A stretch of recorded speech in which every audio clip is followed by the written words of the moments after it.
الكشري النهاردة عندي هنعمل كشري أصفر مع بيض مدحرج في زبدة مفلفل وغدوة جميلة جدا.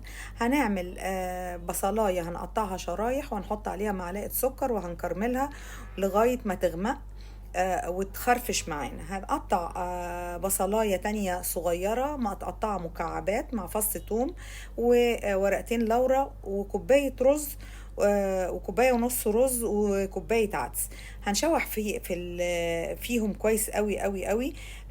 وده سر من اسرار نجاح العدس ويكون مفلفل. ان احنا نشوح كويس قوي قوي فيهم. هننزل بملح وفلفل ونص معلقه كركم ونص معلقه كمون. هنشوح كويس قوي قوي فيه. هناخد 10 دقايق تشويح بحيث ان الرز يخاصم العدس.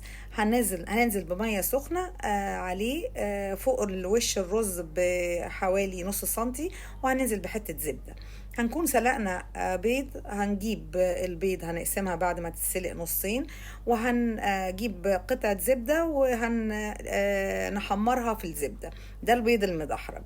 هنجيب سرفيز ونغرف الكشري حلو جدا مع صلصة بتاعة الكشري بالثوم وسهلة.